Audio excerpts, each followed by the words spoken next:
What happens when you realize Earth has been invaded by unearthly creatures? 5 civilians have to make a choice wherein they have to either eliminate them or get eliminated. Passengers are on board a plane heading to Moscow, Russia. Some of the passengers are asleep while others are served by the stewardess. Sean and Ben are 2 Americans that are heading to Russia. The pilot announces to shut off all portable electronic devices while Sean is unbothered by it, as he is too engrossed in playing a video game on his mobile phone. The stewardess' eyes fall on Sean and his phone. She heads in his direction and asks him to shut his phone off. Sean argues how a mere phone can have an impact on the plane's navigation system and could make a plane fall off the sky. Ben, his friend, is embarrassed but does not ask his friend to stop. Instead, he apologizes to the stewardess for Sean's behavior. Sean, in his defense, asks the stewardess whether she agrees with the fact, and the stewardess simply smiles while keeping her arms crossed. While the trio is talking, the lights of the plane go off. Everybody panics and looks out of the window as a source of light blinks. The plane's lights come back and the pilot informs that the inconvenience was because of an electrical short.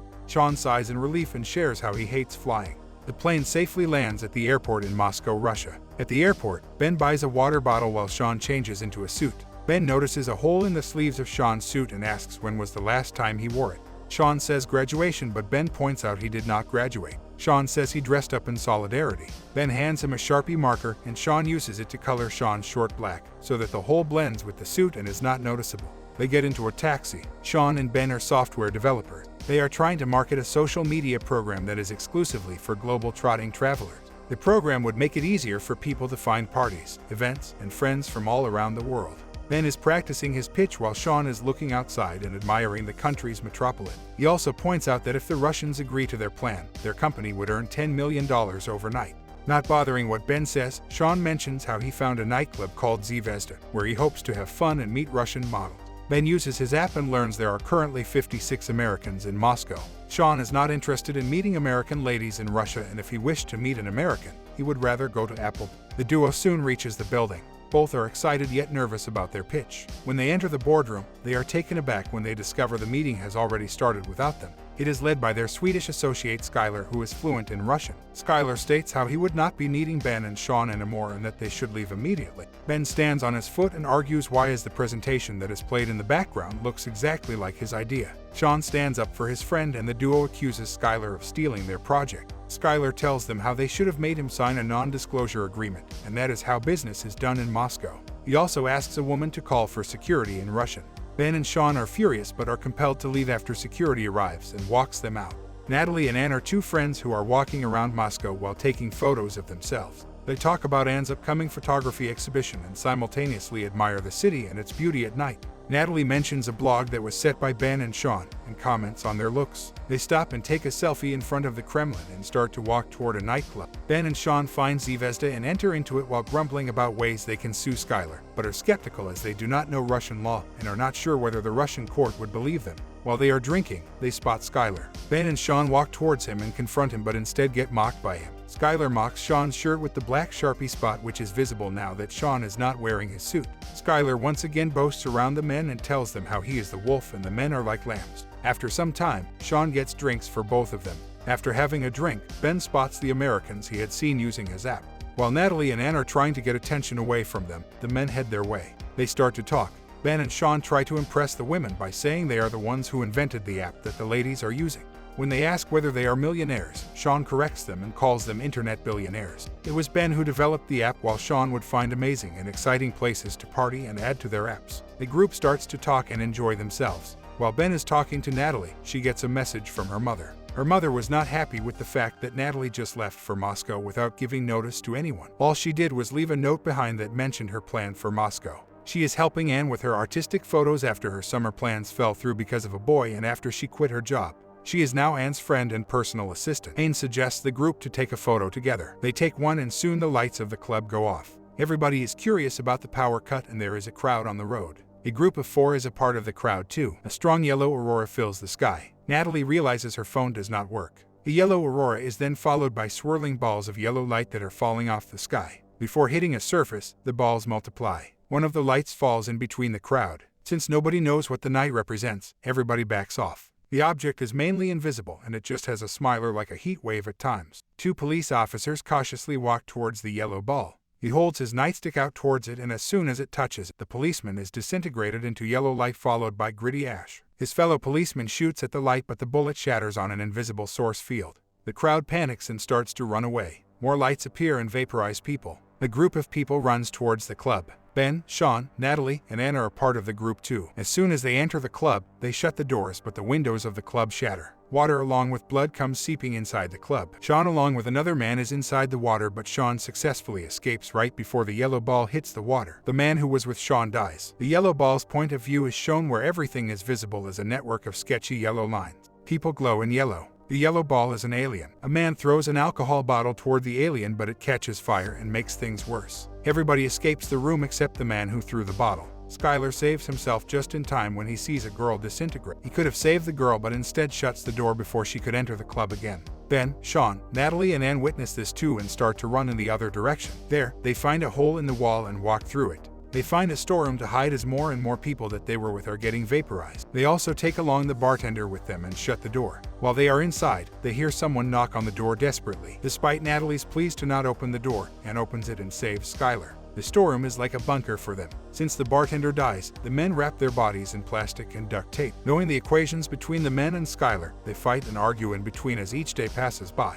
It has been 5 days since they locked themselves in the storeroom. The food inside is running low, and it has been almost 27 hours since they have heard any noises from outside. They all collectively agree to leave the place. Ben suggests they will find help at the U.S. Embassy. Sean is the first to leave, followed by Ben, Natalie, Ann, and Skyler. Nobody is seen outside. Skyler suggests they head to the Swedish embassy instead, as it is closer than the U.S. embassy, but is shut off by the rest of the group. They suggest Skyler head to the Swedish embassy alone, as the rest would like to head some soon and hence would only go to the U.S. embassy. Sean sees that the bar is empty, and hence they all grab some liquor bottle and place it inside the bag Sean found. Ben removes a map of Moscow he found in a restaurant.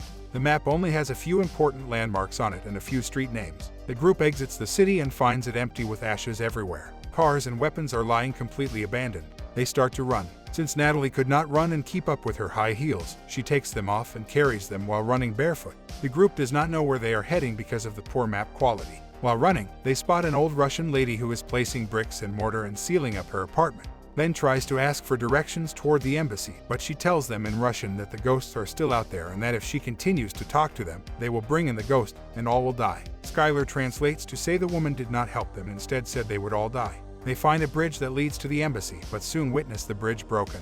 It was broken by a Russian warship that crashed into it. They find another way and head back to where they came from. It leads them to Red Square, where they spot a police car. While Sean and Ben run towards the car to find a street map that would be better than the one they have, and Skyler along with the women hide nearby. The duo tries to break the trunk of the car. Inside the trunk, they find weapons and a map. When they are about to run back and reunite with the group, they see a dog barking at something unknown which cannot be seen. They think it is odd and hide behind the truck. Sean yells at the others to hide inside the building.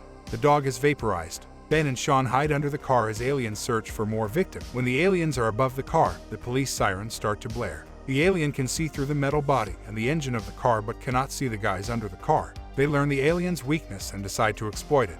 As soon as the alien passes by the car, Sean and Ben run towards the building and find themselves inside the luxury department store. Everybody reunites. Skyler startles when he sees the wind blow and thinks it's the alien but is not. Inside the building, they find a crashed airliner. They think they have hope to live, but Skyler disagrees. He says everyone at home is dead and it is a bad idea to head towards the U.S. Embassy, but Sean and Ben ignore him. They share that they have learned about the alien's weakness and how it needs some sort of electricity for protection and how it activates electrical devices. Upon looking around, they find light bulbs and use them to make them into a necklace. They then use the necklace as a warning device, and the bulb will light up if an alien approaches. At night, while Ben is looking through the map he found in the police car, Skyler keeps replaying the incident where he witnesses the girl getting disintegrated while saving himself. Ben suggests they need better clothes. While Sean grabs a jacket from a mannequin, he sees Natalie, who is standing on the opposite side. Their eyes meet but get distracted when they see the bulb start to light up. The light necklace around Sean's neck lights up and he freezes as an alien passes through him. Natalie hides among the racks. After the alien is far, Sean grabs Natalie and drags her to a square glass display case. They both freeze when an alien passes through them. The alien is so close that its shield brushes Natalie's hair, but it passes through them. Sean realizes that the glass may have blocked its sensors, as the glass is an electric insulator. They reunite with the rest and the group flees the building to head toward the U.S. Embassy. On the streets, they could see the aliens pass through them as the police sirens would blare when it passes above them. They reach the embassy but find it empty with multiple shells from a gunfight. Skyler finds a rifle on the floor. He grabs it and starts to shoot at the ceiling but stops when Ben yells at him. He decides to stay in the foyer while the rest climb up to look for survivors. They enter the Situation Room where Natalie finds written reports that narrates the events so far. According to it, global communication lasted for 3 minutes after the attacks and most of the capital cities around the world have been invaded. The report also states how underground installations survived the attacks, meaning the alien has a weakness. They find a map that informs the number of estimated survivors. Information regarding the emergency actions has also been mentioned, but that is it.